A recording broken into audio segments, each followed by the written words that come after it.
Baik, bismillahirrahmanirrahim. Assalamualaikum warahmatullahi wabarakatuh. Ingin mempresentasikan tentang tugas tarbiyah Islamiyah dari makalah kelompok 1 sampai makalah kelompok 6. Kelompok 1. Latar belakang masalah. Manusia sebagai makhluk sosial tidak dapat terlepas dari kehidupan masyarakat. Masyarakat sebagai bentuk dari kumpulan manusia dengan berbagai kegiatannya saling berbaur satu sama lain. A. Proses penciptaan manusia dalam Al-Quran. Manusia merupakan makhluk Allah yang paling sempurna, tinggi derajatnya serta memiliki nafsu dan akal pikiran.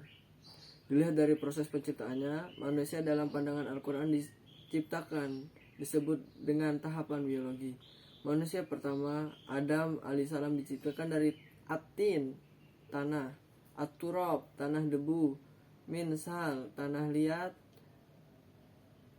min hamma'in masnun, tanah lumpur yang hitam. B. Kedudukan manusia dan alam semesta. 1. Manusia sebagai Abdul Allah, artinya hamba Allah. Manusia harus menyadari betul akan dirinya sebagai abdi. Hal ini berarti bahwa manusia harus menempatkan dirinya sebagai yang dimiliki, tunduk dan taat kepada ketentuan Allah Subhanahu wa ta'ala. Nomor 2, manusia sebagai khalifah Allah. Khalifah itu maksudnya pemimpin di muka bumi ini. Dan namun masih ada juga kedudukan manusia yang terdapat dalam Al-Quran, diantaranya sebagai pemanfaat dan penjaga kelestarian alam. Al-Jumu'ah ayat 10 dan Al-Baqarah ayat 60. Potensi yang dimiliki manusia menurut Al-Quran alaihissalam, menurut Al-Quran, Quran surat An-Nahl ayat 78, artinya, dan Allah mengeluarkan kamu dari perut ibumu dalam keadaan tidak mengetahui sesuatu apapun, dan Dia memberimu kamu pendengaran, penglihatan, dan hati agar kamu bersyukur. Penjelasan ayat tersebut di atas menjelaskan tentang perintah untuk mensyukuri potensi yang diberikan, pendengaran, penglihatan, dan hati pikiran. C. Hakikat masyarakat. Istilah masyarakat berasal dari kata musyarak yang berasal dari bahasa Arab yang memiliki arti ikut serta atau berpartisipasi, sedangkan dalam bahasa Inggris disebut society. Sehingga bisa dikatakan bahwa masyarakat adalah sekumpulan manusia yang berinteraksi dan terjalin erat karena sistem tertentu, tradisi tertentu, dan konvensi. D. Dasar pembentukan masyarakat dalam Islam. 1. Membebaskan masyarakat dari penghambaan kepada selain Allah. Pembebasan masyarakat dari penghambaan kepada selain Allah berfungsi mentransformasikan masyarakat menjadi memiliki sifat-sifat yang mulia yang terbebas dari belenggu ideologi, sosial, politik, ekonomi, dan budaya yang bertentangan dengan ketauhidan. Karakteristik masyarakat. Masyarakat komunikatif. Manusia adalah makhluk yang saling berhubungan, saling menginformasikan ide, makna, konsep, dan pengertian antara yang satu dengan yang lainnya melalui bahasa, suara, isyarat, dan gerak. Masyarakat penafsir. Manusia dalam kultur yang berbeda akan memberikan penafsiran yang berbeda. F. Hubungan masyarakat dengan pendidikan Islam. Masyarakat adalah sekumpulan manusia atau sekumpulan dari beberapa keluarga yang hidup di lingkungan tertentu. Jika kita berbicara tentang masyarakat yang berkaitan dengan sudut pandang Islam, maka pembahasan kita tidak keluar dari bidang pendidikan Islam atau falsafah pendidikan Islam. Kesimpulannya yakni manusia merupakan makhluk Allah yang paling sempurna, tinggi derajatnya serta memiliki nafsu dan akal pikiran. Penciptaan manusia selanjutnya melalui proses biologi yang dapat dipahami sains empirik, kemudian kami jadikan saripati air mani yang disimpan dalam tempat yang kokoh rahim. Kemudian kami jadikan dia makhluk yang berbentuk lain. Lanjut ke kelompok 2. Hakikat ilmu pengetahuan. Ilmu pengetahuan atau science dalam bahasa Latin berasal dari kata skio, scire, yang berarti tahu. Dalam bahasa Arab berasal dari kata alima yang berarti tahu. Menurut KBBI memiliki dua pengertian. Nomor 1, ilmu pengetahuan diartikan sebagai suatu pengetahuan tentang suatu bidang yang disusun secara bersistem menurut metode-metode tertentu yang dapat digunakan untuk menerapkan gejala-gejala tertentu di bidang pengetahuan tersebut. Seperti ilmu hukum, ilmu pendidikan, ilmu ekonomi, dan sebagainya. Nomor 2, ilmu pengetahuan diartikan sebagai pengetahuan dan atau kepandaian tentang soal dunia, akhirat, lahir, batin, dan sebagainya. Seperti ilmu akhirat, ilmu akhlak, ilmu batin, ilmu sihir, dan sebagainya. Ilmu pengetahuan menurut pandangan Islam. Proses-proses bertentu baik dengan melakukan penelitian ilmiah maupun dengan berbagai cara lainnya yang bertujuan untuk mencari kebenaran ilmiah yang sesuai dengan kaidah-kaidah ilmiah. Motivasi ilmu pengetahuan dalam Al-Quran. Nomor 1, dipandang unggul dari makhluk lain. Nomor 2, diangkat derajatnya sesuai dengan Quran surat Al-Mujadalah ayat 11. Dan apabila dikatakan berdirilah kamu, maka berdirilah, niscaya Allah akan meninggikan orang-orang yang beriman di antaramu dan orang-orang yang diberi ilmu pengetahuan beberapa derajat, dan Allah Maha mengetahui apa yang kamu kerjakan. Nomor 3, diangkat martabatnya. Lanjut ke sumber ilmu pengetahuan. Sumber ilmu pengetahuan diantaranya Al-Quran dan As-Sunnah, alam semesta, diri manusia sendiri, sejarah umat manusia. Fungsi ilmu pengetahuan harus menemukan keteraturan sistem, hubungan sebab akibat dan tujuan di alam semesta. Quran surat Al-Mulk ayat 3. Pandangan Islam tentang ilmu pendidikan. Dalam konteks pendidikan Islam, pandangan hidup, sikap hidup, dan keterampilan hidup tersebut harus bernafaskan atau dijiwai oleh ajaran dan nilai-nilai Islam yang bersumber dari Al-Quran dan Al-Sunnah atau Al-Hadis. Implikasi ilmu pendidikan dalam Islam. Nomor 1, pendidikan madrasah diniyah atau TPA, pondok pesantren, sekolah formal berbasis agama IT. Islamisasi ilmu pengetahuan. Abu Dinata mengatakan bahwa fenomena islamisasi ilmu pengetahuan dapat dilihat dengan sebab-sebab berikut. Nomor 1, kehidupan modern. Teknologi masuk ke sistem kehidupan dengan berbagai variasi. Adab penuntut ilmu. Nomor 1 ialah niat di waktu belajar. Memilih ilmu, guru, teman, dan ketabahan. Penghormatan terhadap ilmu dan ulama, kesungguhan kontinu dalam belajar, dan cita-cita luhur. Tawakal kepada Allah Subhanahu wa taala. Kesimpulan dari makalah tersebut ialah dalam sudut pandang Islam, ilmu pengetahuan sangat penting dan setiap orang Islam dituntut juga diwajibkan untuk menuntut ilmu. Tidak memandang usia seseorang, muda ataupun tua, tetap menuntut ilmu seperti dalam sebuah hadis, tuntutlah ilmu dari buayan sampai liang lahat. Tujuannya supaya umat Islam menjadi seseorang yang berwawasan luas sehingga akan lebih mudah menjadi jalan manfaat bagi orang lain sebanyak-banyaknya. Rahmatan lil alamin. Lanjut ke kelompok 3, hakikat dan sistem pendidikan Islam. Pengertian pendidikan Islam. Istilah pendidikan agama terdiri dari dua kata, yaitu pendidikan dan agama. Pendidikan adalah suatu usaha manusia untuk membawa si anak ke tingkat kedewasaan dalam arti sadar dalam memikul tanggung jawab segala perbuatan secara moral. Dalam psikologi pendidikan disebutkan bahwa pendidikan adalah proses pertumbuhan yang berlangsung dilakukannya perbuatan belajar. Jadi, pendidikan adalah perubahan anak didik baik dari segi fisik maupun mental ke arah kedewasaan setelah melakukan proses belajar mengajar. Pengertian ilmu pendidikan Islam. Etimologi. Menurut keputusan Konferensi Islam Sedunia di Mekkah tahun 1977 menetapkan bahwa ketiga istilah tarbiyah, ta'dib dan ta'lim boleh dan bisa digunakan untuk menyebut pendidikan Islam. Namun secara etimologi ketiga kata itu memiliki arti yang berbeda. Tarbiyah, ta'dib, dan ta'lim. Menurut istilah terminologi. Menurut Syah Muhammad An-Naqaib Al-Adhas dalam bukunya Konsep Pendidikan dalam Islam menyebutkan bahwa pendidikan Islam adalah usaha yang dilakukan pendidik terhadap anak didik untuk pengenalan dan pengakuan tempat-tempat yang benar dan segala sesuatu di dalam tatanan penciptaan. Pembagian istilah etimologi. Tarbiyah dalam bahasa Arab pendidikan diistilahkan dengan tarbiyah. Istilah ini berarti mengasuh, memelihara, membuat, menjadikan bertambah dalam pertumbuhan, membesarkan, memproduksi hasil-hasil yang sudah matang. Ta'lim, istilah pendidikan. Dalam pendidikan Islam kadang-kadang disebut al-ta'alim. Al-ta'alim biasanya diterjemahkan dengan pengajaran.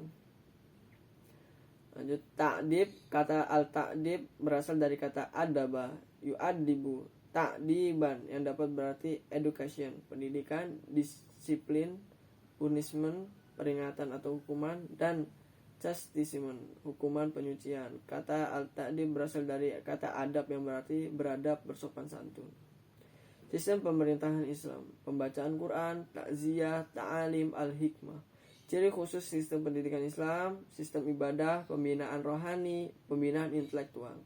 Tujuan pendidikan Islam. Tujuan pendidikan Islam menurut Abu Dinata, pendidikan harus ditujukan untuk menciptakan keseimbangan pertumbuhan kepribadian manusia secara menyeluruh dengan cara melatih jiwa, akal, pikiran, perasaan, dan fisik manusia. Dengan demikian, pendidikan harus mengupayakan tumbuhnya seluruh potensi manusia, baik yang bersifat spiritual, intelektual, daya hayal, fisik, ilmu pengetahuan.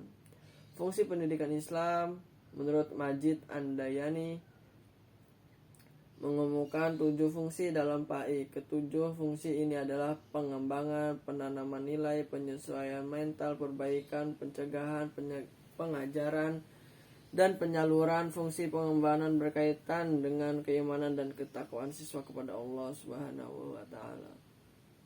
Lanjut mengenai kelompok 4. Dasar dan prinsip-prinsip dan pendidikan Islam. Pengertian dasar-dasar pendidikan Islam. Dalam Kamus Umum Bahasa Indonesia, kata dasar memiliki banyak arti, diantaranya alas atau fondasi, pokok atau pangkal. Menurut Abu Dinata, dasar pendidikan adalah segala sesuatu yang bersifat konsep, pemikiran, dan gagasan yang mensadari, melandasi, dan mengasasi pendidikan. Prinsip-prinsip pendidikan Islam. Prinsip-prinsipnya diantaranya pertama adalah pertautan yang sempurna dengan agama. Kedua, prinsip menyeluruh universal. Prinsip ketiga adalah keseimbangan yang relatif antara tujuan-tujuan dan kandungan-kandungan kurikulum. Dasar ideal pendidikan Islam. Said Ismail Ali sebagaimana dikutip oleh Hasan Langgulung menyebutkan bahwa dasar ideal pendidikan Islam terdiri dari Al-Quran, Al-Hadis, kata-kata sahabat, ijtihad para ulama, kebiasaan masyarakat, serta hasil pemikiran para intelektual muslim. Dasar operasional pendidikan Islam di antaranya terdiri dari 7. Dasar historis, dasar sosiologi, dasar ekonomi, dasar politik dan administratif, dasar psikologis, dasar filosofis, dan dasar religius. Analisis dasar dan prinsip pendidikan Barat. Seperti yang kita ketahui, bahwasanya dasar dari pendidikan Barat tidak lain hanya dengan menggunakan rasio, berbeda dengan Islam yang menggunakan Al-Quran dan Al-Hadis sebagai dasar pendidikan. Setelah mengalami fase panjang, zaman kegelapan yang disebut sebagai The Dark Ages of Europe, peradaban modern kemudian mengembangkan work five dan filsafat ilmu sekuler yang menolak keberadaan dan kehadiran Tuhan. Tuhan dalam seluruh aspek kehidupan. Tuhan dipandang sebagai sesuatu yang mengganggu kebebasan manusia. Analisis perbandingan konsep pendidikan Barat dan Islam. Konsep belajar Barat. Metode konsep belajar Barat untuk mendapatkan ilmu pengetahuan epistemologi dalam dunia Islam dan Barat non-Islam adalah berbeda. Metode yang digunakan dalam Barat diantaranya metode skeptis, metode rasional, empiris, metode dikotomik, metode positif objektif, metode yang menentang dimensi spiritual atau anti metafisikan. Konsep belajar Islam diantaranya metode rasional, manhaj akli, metode intuitif, manhaj zauki, metode dialogis, manhaj jadali, metode komparatif, manhaj muqarrani, metode kritik, manhaj nakli. Kesimpulannya dari makalah tersebut ialah pendidikan Islam mempunyai sejarah yang sangat penting. Perkembangan dan pertumbuhan pendidikan Islam ada dengan sendirinya seiring Islam berkembang. Pada umumnya, pendidikan merupakan hal yang penting dalam kehidupan manusia. Karena pada dasarnya pendidikan jika dilihat dari fungsinya ialah ingin membentuk insan kamil yang berakhlak mulia, berbudi pekerti yang baik demi tercapainya kehidupan yang bahagia, baik kehidupan di dunia maupun di akhirat. Lanjut ke kelompok 5, tujuan pendidikan Islam. Pengertian dari tujuan pendidikan ialah ada 3 komponen dasar manusia yang dibawa sejak lahir. Komponen-komponen tersebut adalah tubuh atau jasad, ruh, dan akal. Ketiganya merupakan kesatuan yang utuh dan bulat dan tidak dapat dipisahkan. Oleh karena itu, tujuan pendidikan tidak boleh mengabaikan salah satu unsur-unsur dasar manusia agar masing-masing berkembang dan terjaga dengan baik. Macam-macam tujuan. Tujuan umum pendidikan: membentuk akhlak yang mulia, mempersiapkan peserta didik untuk kehidupan dunia akhirat, mempersiapkan peserta didik dalam dunia usaha mencari rezeki yang profesional. Tujuan khususnya: memperkenalkan kepada peserta didik tentang akidah Islam, dasar-dasar agama, tata cara beribadah dengan benar yang bersumber dari syariat Islam. Menumbuhkan kesadaran yang benar kepada peserta didik terhadap agama termasuk prinsip-prinsip dan dasar-dasar akhlak yang mulia. Menumbuhkan minat peserta didik untuk menambah ilmu pengetahuan tentang adab, pengetahuan keagamaan, dan hukum-hukum Islam. Menurut Abdurrahman Saleh Abdullah ada 3 tujuan pokok pendidikan Islam.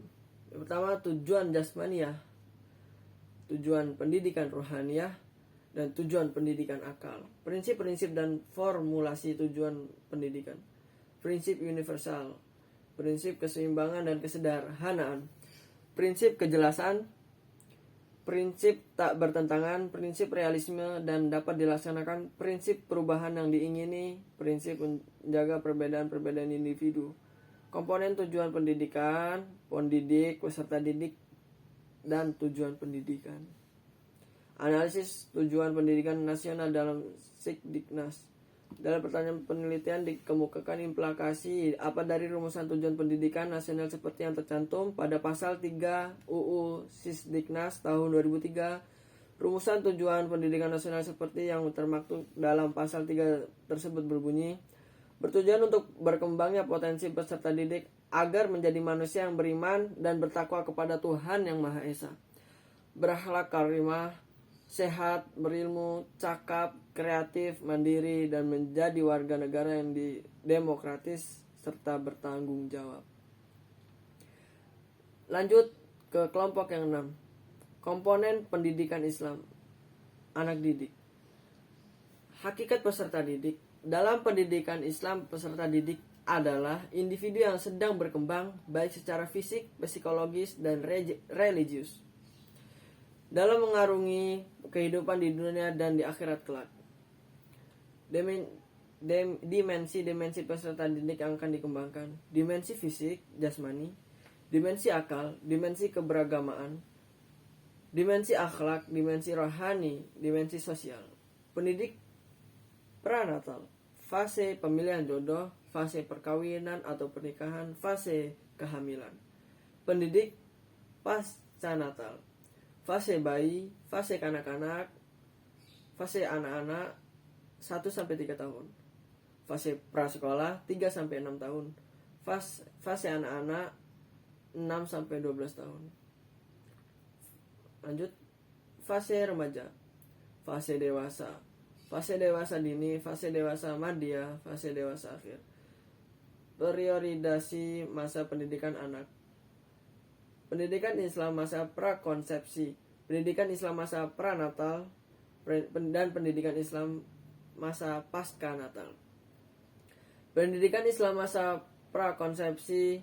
Pendidikan prakonsepsi ini adalah salah satu upaya persiapan pendidikan yang dimulai ketika seseorang memilih pasangan hidupnya sampai pada saat setelah terjadinya pembuahan dan dalam rahim sang ibu. Pendidikan Islam masa pranatal. Pendidikan pranatal adalah pendidikan sebelum masa kelahiran. Masa ini ditandai dengan fase pemilihan jodoh, pernikahan, dan kehamilan. Pendidikan Islam masa pasca natal. Pendidikan pasca natal yaitu pendidikan yang dimulai semenjak lahirnya anak sampai mereka dewasa, bahkan sampai meninggal dunia, yang kita kenal dengan pendidikan seumur hidup. Cukup sekian presentasi dari Ana